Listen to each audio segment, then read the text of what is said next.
Tech TV brings news and information from United Nations.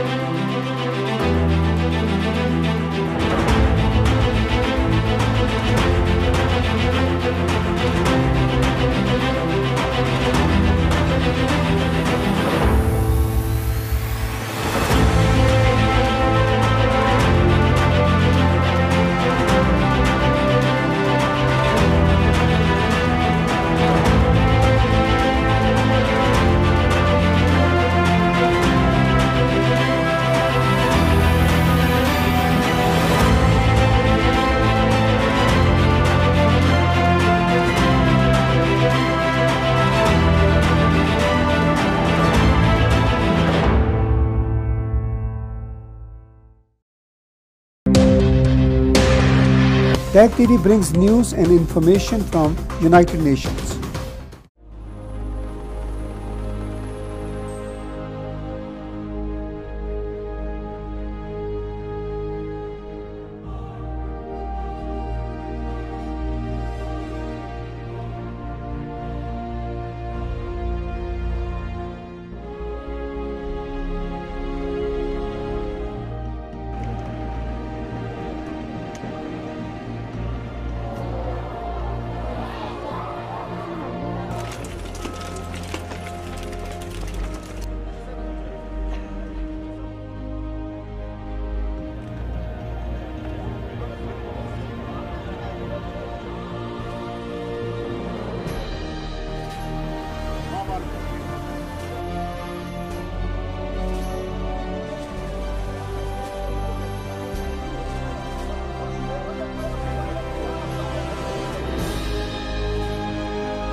Tech TV brings news and information from United Nations.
They say our time hasn't come yet. Yet they are deciding on our future. They say we are not ready. But they don't give us a chance to prove that we are. They say our time is the future. But our time is now. They say we should stick to the old rules. But look where the old rules have got us. Our generation has the power to end poverty, fight climate change, and build a sustainable future for all. But first, we need to be heard. Listen. Listen.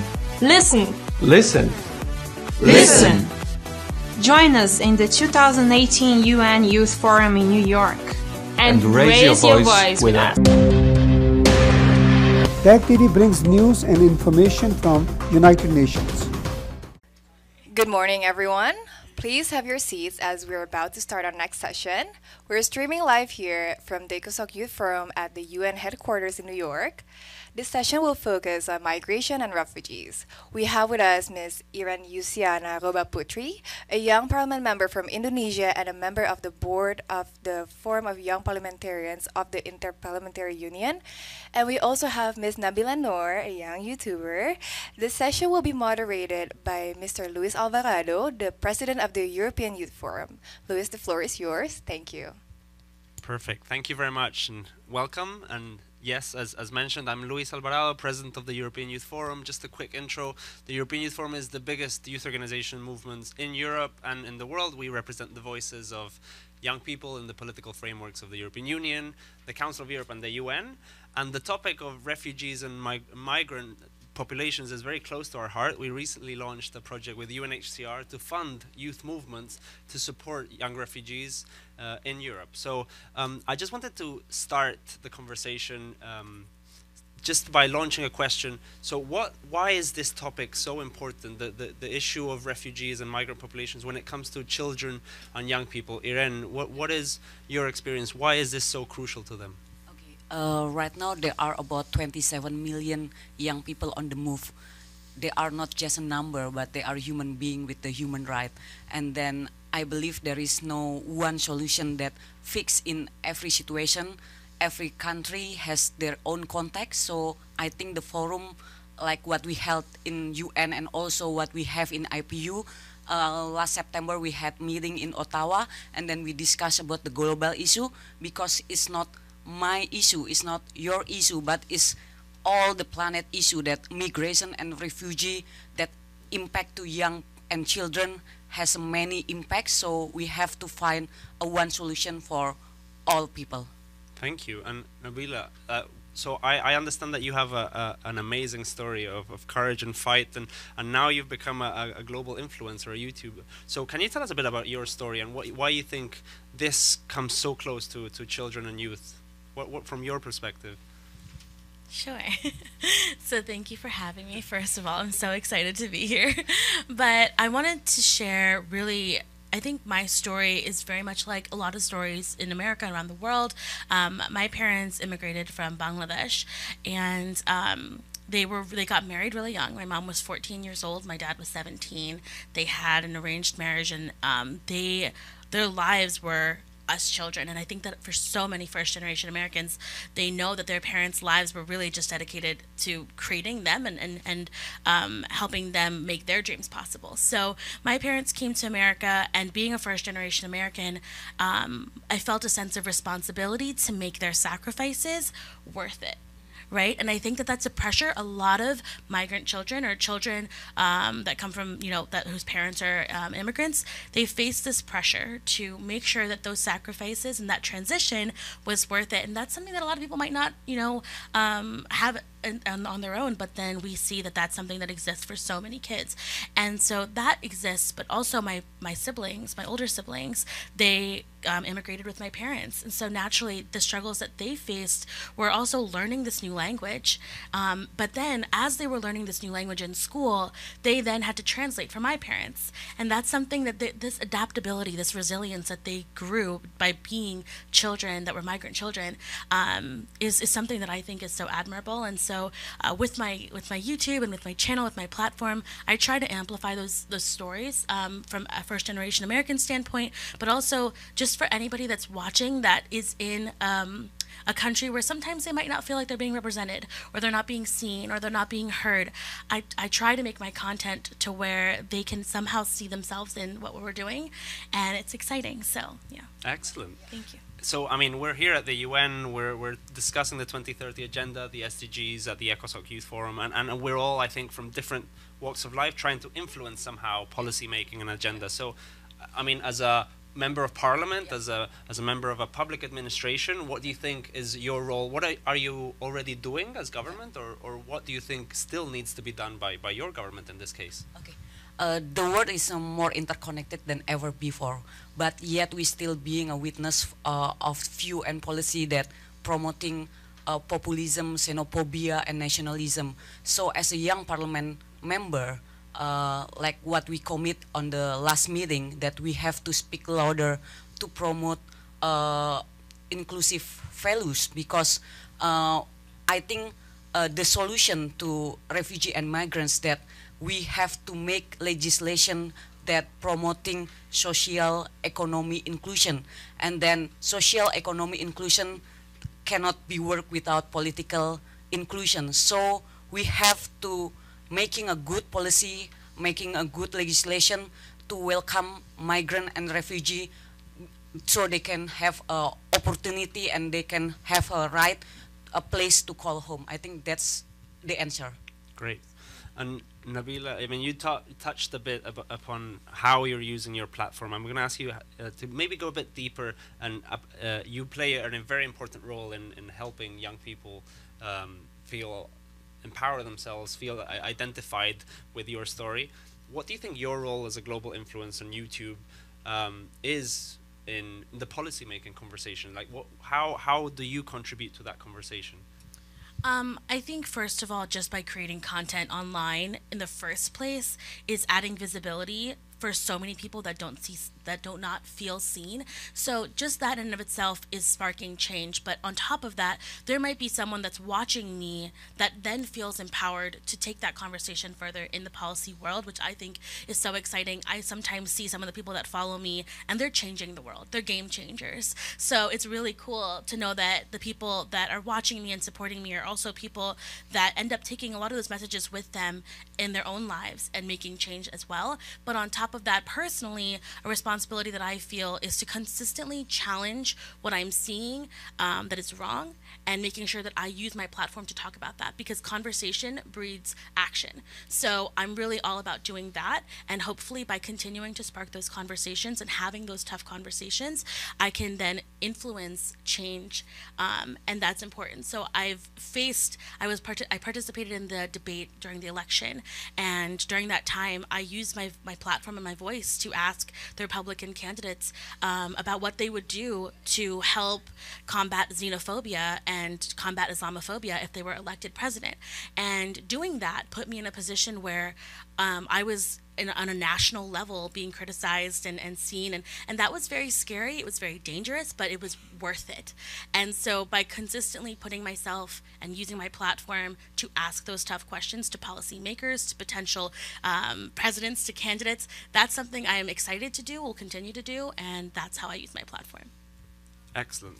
And I mean, now we're in the context of the ECOSOC Youth Forum, so what would be your message for young people in your country but across the world? I mean, I think we've understood that the millennial generation is a disruptor per se, be it technology, be it social media, be it culture, be it whatever it is. They're breaking through every industry, government, and radically shaking the structures. So the envoy on youth said yesterday that either you include the young generation or they'll carry on working, changing the world without the institution itself. So what would be your recommendation or your message to young people from the public administration side, knowing that it's everybody, it's easy to criticize a government, but it's very hard to work in a government from inside.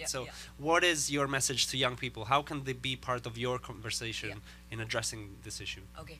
I think related to the migrant and refugee issue, the main challenge right now is a build mutual benefit between refugee migrants and the host country. And now we have a approach that I think is really effective. It's called 3-win. So the refugee migrants can give benefit to themselves, and then to the host country, and also to the origin country. But the homework, the big homework, is how we can really tap the potential of the young people. So this is the key, that we believe to young people, they can create opportunity if they have a chance. So as a young people, we have to open all the chance so we can get the opportunity, so we can give our best benefit to ourselves, to the to host country, and then to origin country. I think that's all. Thank you. Excellent. And your message to followers, young people, other influencers, YouTube influencers across the world, what is your message to them when it comes to integrating, empowering, and refugee population, migrant populations, like shifting towards an inclusive planet? So what's the message? So I think that for young people and my followers, and not just anybody that's potentially watching that is that's young and wants to be involved, I think the first step is to figure out how you can get involved. So there are so many amazing opportunities and communities and places and organizations that you can tap your amazing potential into to make a change. And so to feel helpless is there's no time for it, because there's so much that we can do just by trying to get involved. You're already doing one more thing that someone that's sitting around and letting things happen and letting injustice continue. You're already doing one more thing by just trying to get involved. And then once you do, you'll find yourself with so many people that resonate with what you want to do and resonate with what you hope the change that you want to see happen. So I think that it's really important is to just try, show up, do what you need to do, and use your voice. And then also for the people that are also in this space with me, I think that it can be kind of daunting and scary to use your platform for something like change and to combat xenophobia, Islamophobia, etc., and to promote and help and uplift refugees and migrant children. But it's worth it. And if it's something that you're interested in doing, I totally encourage you to, even if it's amplifying a voice that that is talking about something that you're passionate about, that really does make change, and it brings people to the message that you're trying to share. So that's what I would do. Excellent. And I mean, just to end on that positive note, I'm very proud. I generally, when I travel to represent across Europe young people, I'm very proud to be part of this generation, this millennial generation. And The Economist coined us recently as the generation most intolerant to intolerance. Yeah. The generation which is the perfect cure to build resilient, sustainable, but inclusive and human societies. So it's an honor to be part of this conversation. Good luck in your missions, and I hope we will. This generation will change the world. Tech TV brings news and information from United Nations.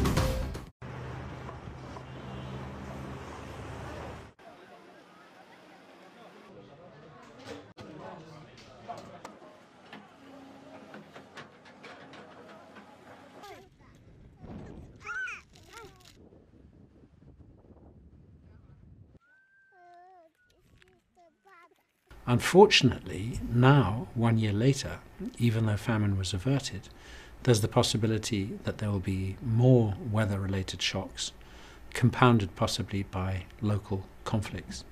And the population is in much worse shape now than it was a year ago to withstand those shocks. So there's a big effort underway to mobilize the resources to help them. Simultaneously, the government, with the EU, World Bank, UN and others, is developing a 4-year plan to invest in the resilience of communities so that they reduce their vulnerability at the same time as earn money for public works, whether it's in terms of urban infrastructure, in terms of water management, in terms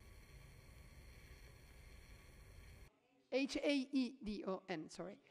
We're concerned that 3 television stations remain suspended for the 3rd day in Kenya after the government accused them of, quote, complicity for airing footage of the opposition leader Raila Odinga's self-proclaimed inauguration ceremony. We call on the government to respect and implement the judicial decision.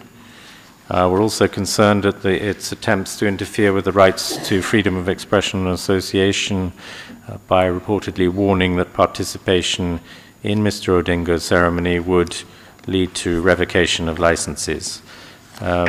Media organizations that disregarded this advice were shut down. Trong khi mình mắc căn bệnh thì mình phải cố gắng, tức là rất là khó khăn nhưng mình phải vượt qua căn bệnh của mình. Là mình thật cố gắng.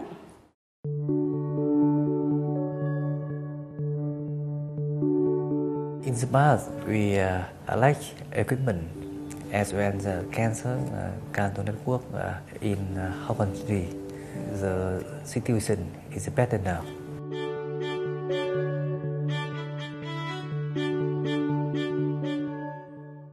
Việc khám lại quan trọng bởi vì khi mình khám và sàng lọc phát hiện sớm thì cái tỷ lệ điều trị thành công nó khoảng 90%.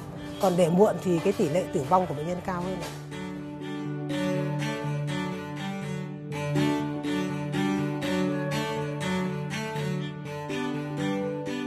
Mà mình thấy là tốt thì là mình đi và rủ các chị em đi cùng để biết là mình có mắc bệnh hay không. Cô chuyển đến đây từ khi cô phát hiện ra bệnh và chú đưa cô lên. Vậy là cả đi khám cả chữa bệnh được hơn 2 tháng rồi. Cô mất đi từ nhà lên đây mất khoảng 4 tiếng rưỡi. Cái này là lúc đi viện cô phải bố trí hết thời gian giao cho con râu rồi cô mới đi được. Đấy, công việc phải dừng hết lại để con làm mà cô mới đi được. Điều cô mong ước là cô chữa bệnh được chóng khỏi bệnh và mong các bác sĩ, các y tá chữa cho cô khỏi bệnh, điều mà cô mong ước nhất.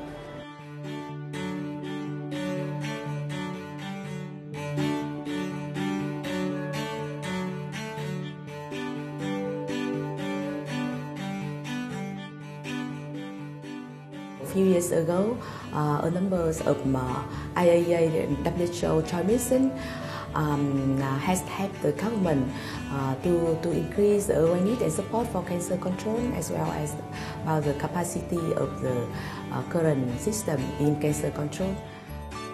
Giờ tôi đã vượt qua được khỏi căn bệnh ung thư vú rồi, tôi đã được sống sót và giờ tôi đã Tech TV brings news and information from United Nations. All right, good afternoon. The Secretary General will make some opening remarks, and then we'll have time for a few questions. Sir. Few. Great, yeah. Ladies and gentlemen, thank you very much for your presence. Allow me to begin with a few words about the Syrian political process and the Congress that took place in Sochi earlier this week. Much has been written and said about Sochi. I would like to share why I believe we are at a meaningful stage in the peace process. The UN's presence in Sochi was based on a common understanding between the United Nations and the Russian Federation on the nature and outcome of the meeting and its contribution to the Geneva process. I want to express my appreciation for the way Foreign Minister Lavrov and the Russian Federation engaged with the United Nations. The Congress concluded with a statement fully in line with that common understanding. I would highlight 3 key points from the final Sochi statement. First, it embraced a vision of Syria for all Syrians, as reflected by the 12 living intra-Syrian principles put forward by my Special Envoy Staffan de Mistura in Geneva late last year. Second, the Congress affirmed that the Constitutional Committee should be formed under UN auspices in accordance with Security Council Resolution 2254. There is an understanding that such a committee should at the very least comprise the government, opposition representatives in the intra-Syrian talks in Geneva, Syrian experts, civil society, independent, tribal leaders and women, and it would also include adequate representation of Syria's ethnic and religious components. Third, the Congress made it clear that a final agreement on the mandate, terms of reference, powers, rules of procedure, and selection criteria for the composition of the Constitutional Committee is to be reached in the UN-led talks in Geneva. My Special Envoy will now draw on this Sochi outcome to meet our shared goal, full implementation of Security Council Resolution 2254 and the Geneva Communiqué. And he will also work for the talks to address the other areas determined by Resolution 2254. We must never forget that progress towards a political settlement needs to be accompanied by progress on the ground. Yet, in the last 2 months, not a single convoy of life-saving relief has reached the besieged area.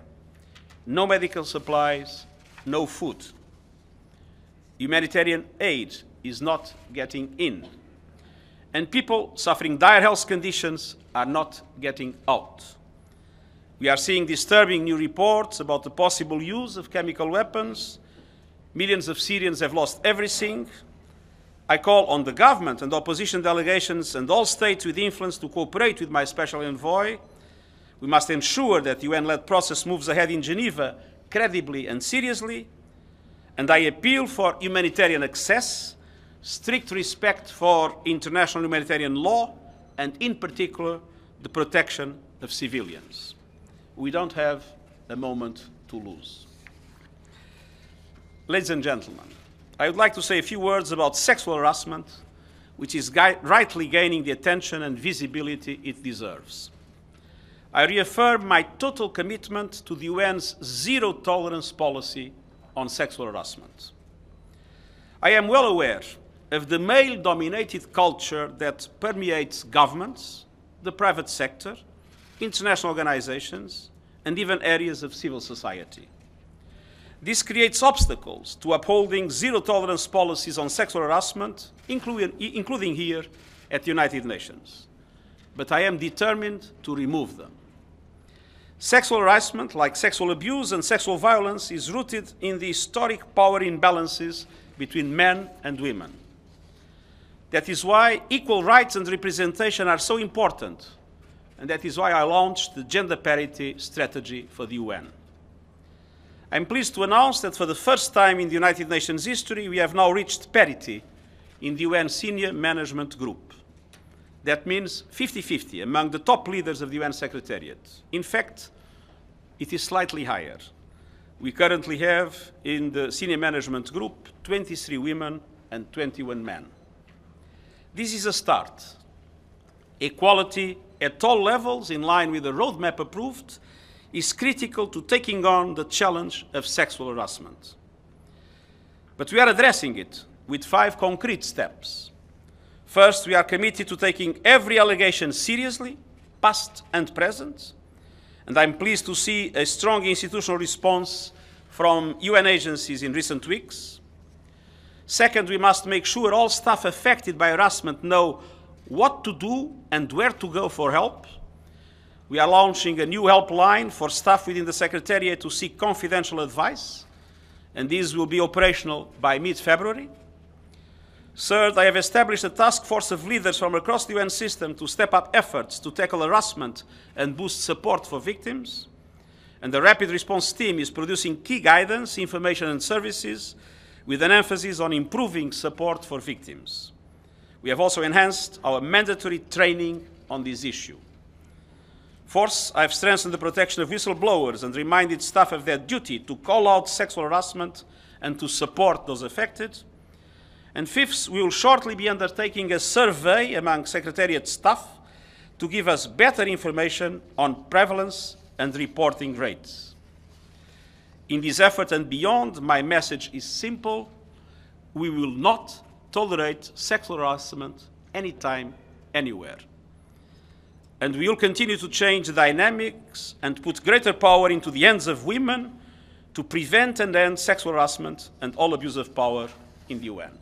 Thank you. Mr. Secretary General, first of all, thank you so much for this conference and this opportunity.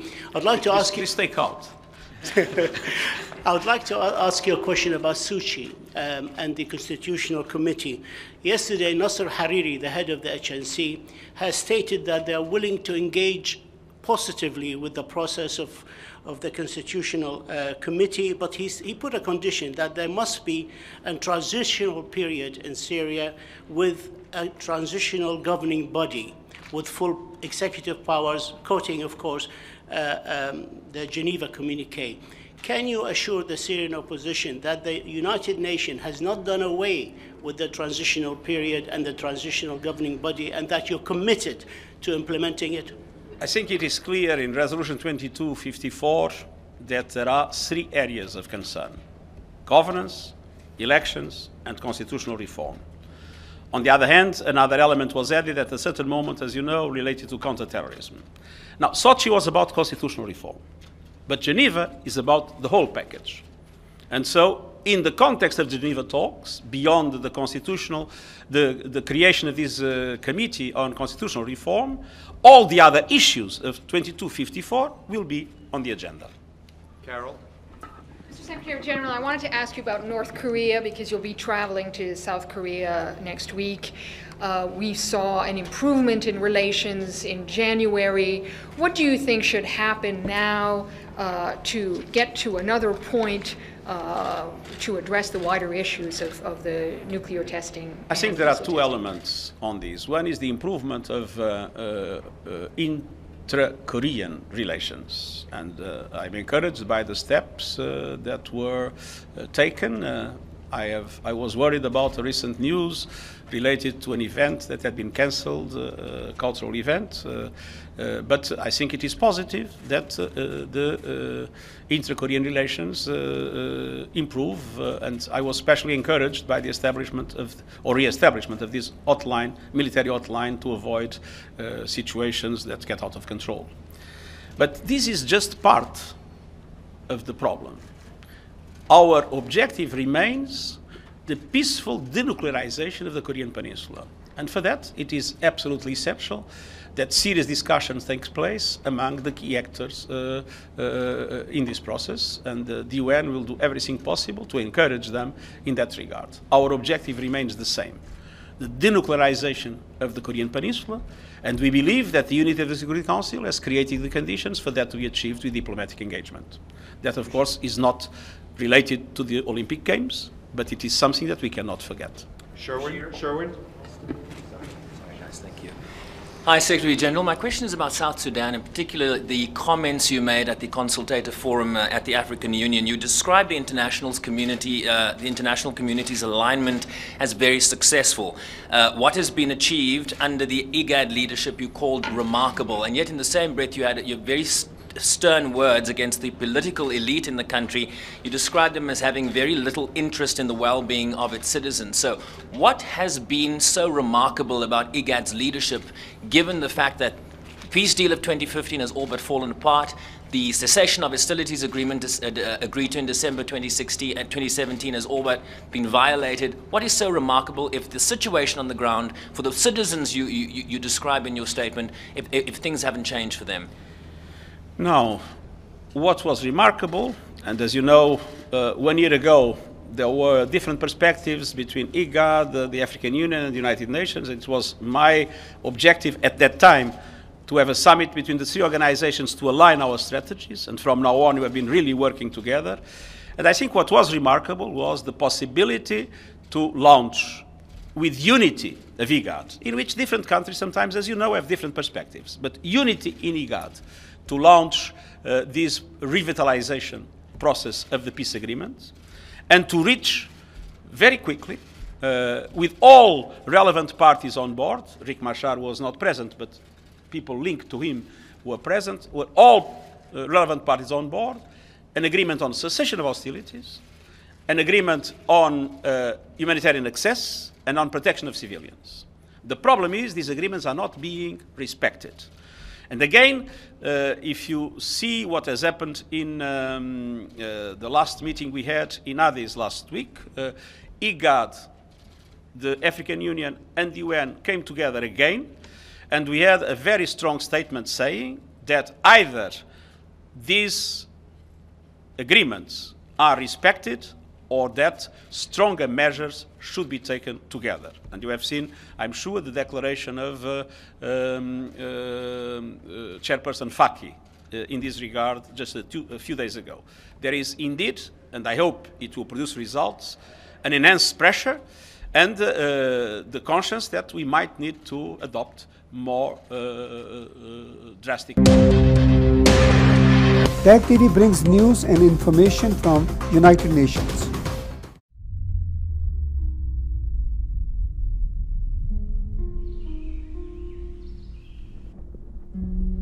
This story began long before you,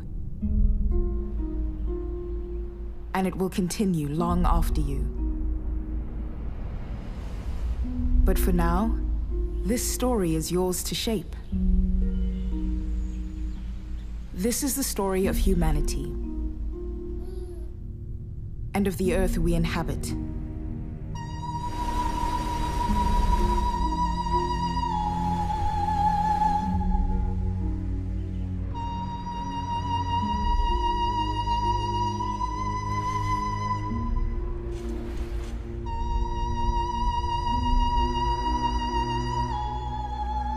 This is our declaration of interdependence. Our commitment to honor the rights of all people everywhere. To protect the planet, our common home. To create shared prosperity. To strengthen universal peace and free the world from fear and violence. To work together in partnership so that no one is left behind.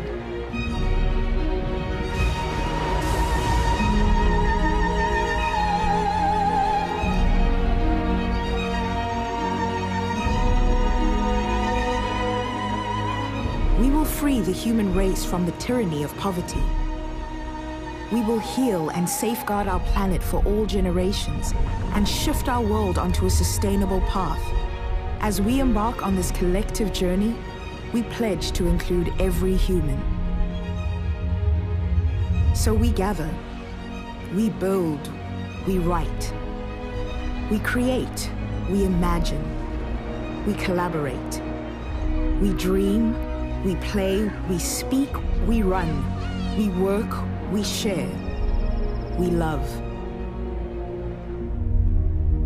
This is the story you are shaping.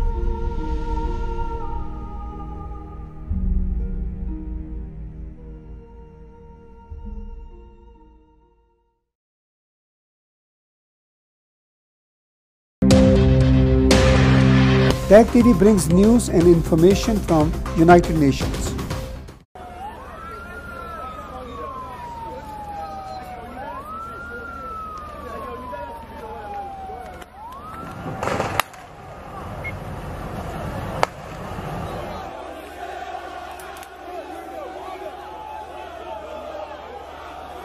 Last Sunday, the UN Joint Human Rights Office in the DRC recorded at least 6 deaths during demonstrations in Kinshasa, with 63 others wounded, 115 people arrested, and the firing of tear gas into churches in various parts of the country.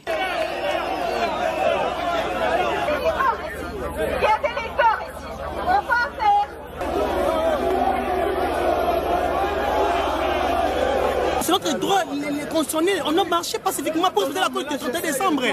Alors, heureusement, nous étions ici devant la MONUSCO et nous avons pris refuge ici. Et jusqu'à présent, nous attendons pour qu'on puisse nous chercher de voies et moyens pour que les enfants puissent rentrer à la maison.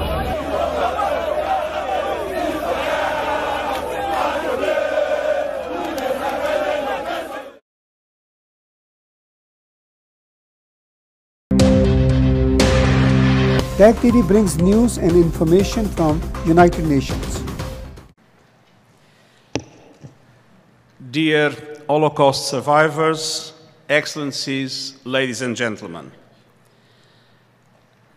I would like to start by recognizing the presence of Holocaust survivors. We thank you for sharing your testimony across the decades. Let me also express my gratitude to Judge Thomas Burgenthal, a survivor of the ghettos and the death camps, who went on to serve the United Nations with great distinction in advancing the cause of international law. I'm also grateful to Mrs. Eva Lavi, the youngest survivor on Schindler's List, who has traveled from Israel to be with us today. Ladies and gentlemen, allow me to offer a short personal reflection. I've long known that the philosopher Hannah Arendt lived in Portugal from January to May of 1941 during her escape from the Nazis on her way to the United States. But I've only just learned that she stayed in a house on the same street where my late first wife lived before we married. Naturally, I've spent much time in that neighborhood. And so I've been quite moved by the thought that my life overlapped, in a way, with that of someone whose work on tyranny and evil had an enormous influence on my own political thinking. Excellencies, dear friends, as Prime Minister of Portugal and now as Secretary General, I have felt it to be my duty to do everything possible to confront anti-Semitism and all forms of discrimination.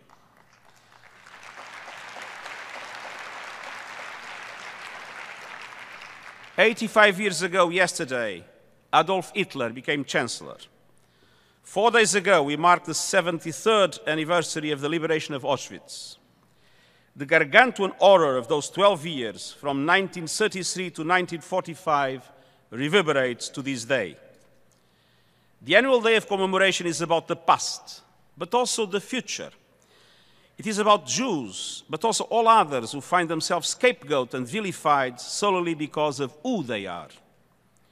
Today we have two fundamental duties. First, to remember the Holocaust and its victims.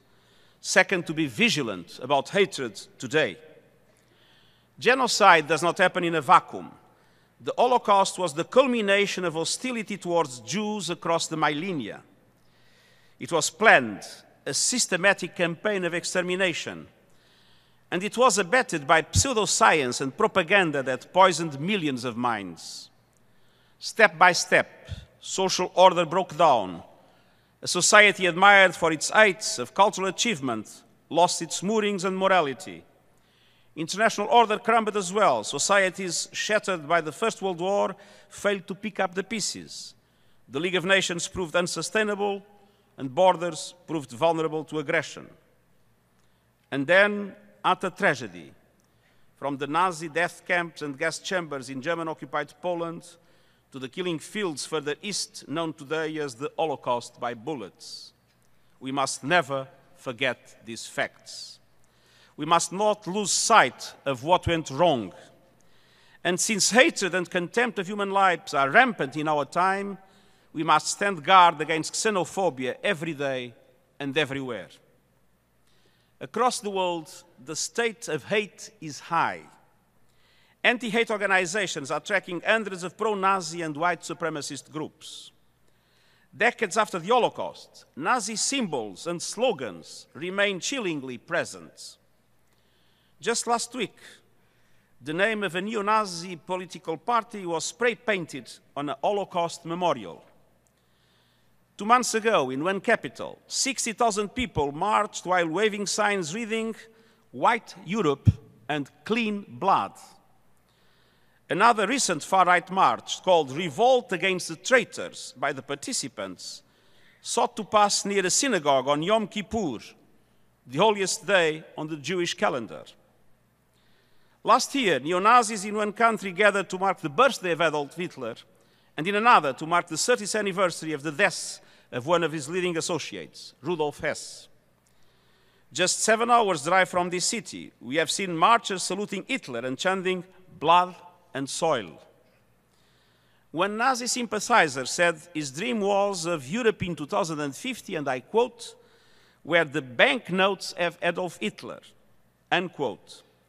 In his twisted logic, he also said that, and I quote, "Hitler will be seen like Napoleon, like Alexander, not like some weird monster who is unique in its own category. No, he's just going to be seen as a great European leader," end of quote. This is outrageous, but this thinking is out there.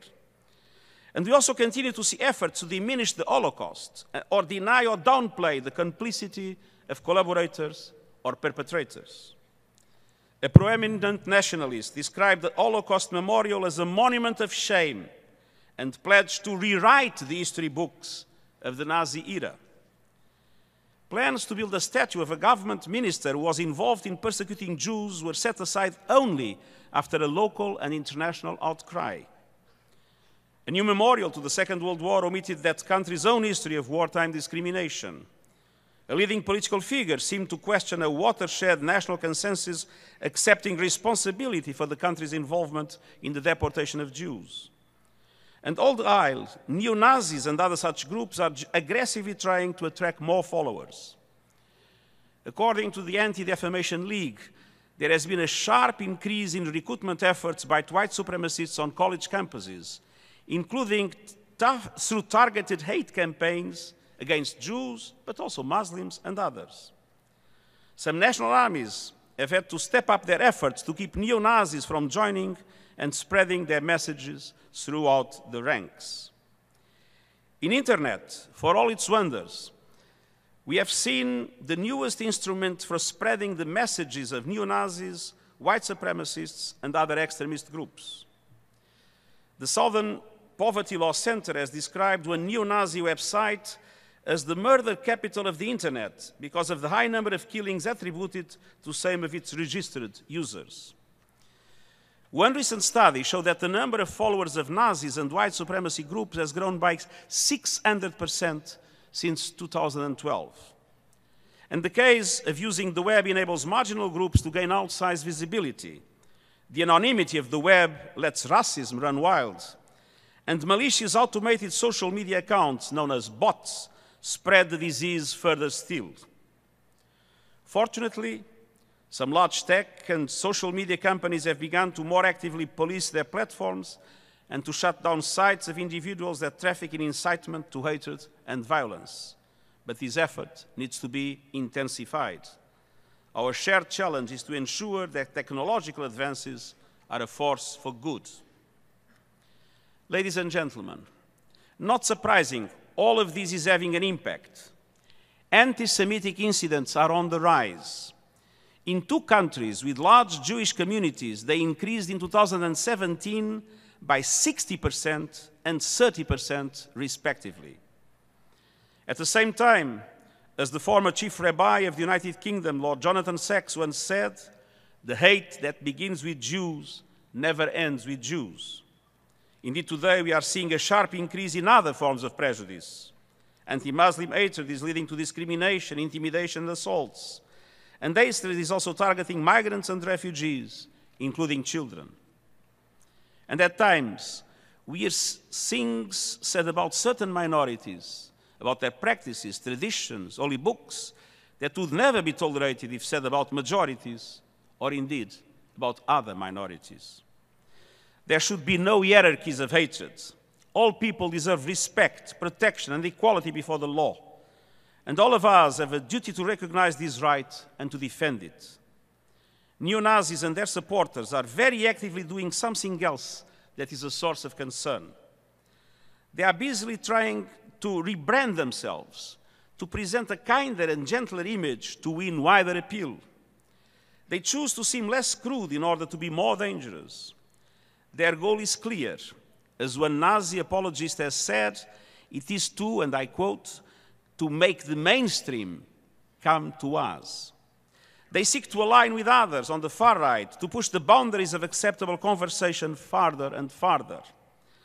Through a logic of penetration, they seek to infiltrate their slogans, symbols, and ideas into more mainstream movements and parties.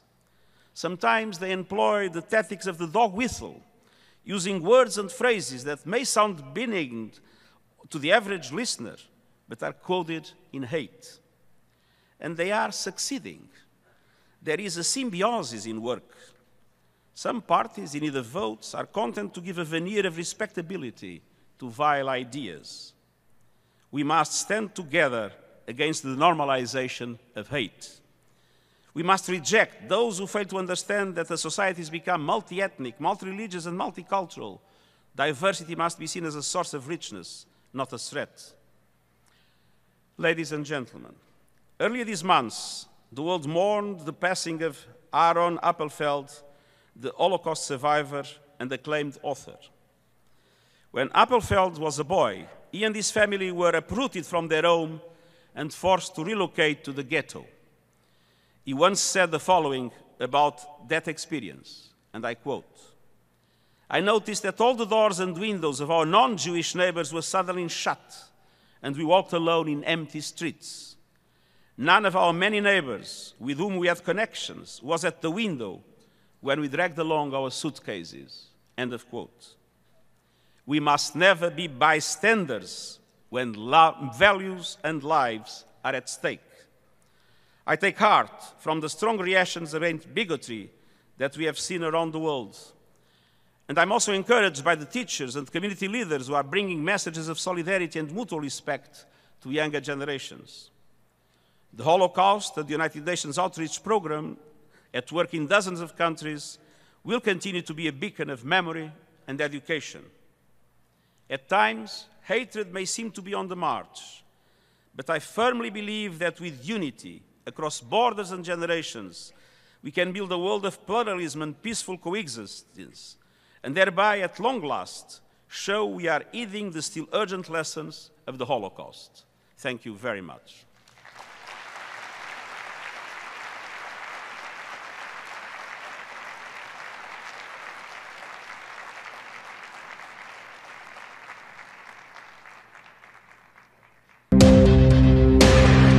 TAG TV brings news and information from United Nations.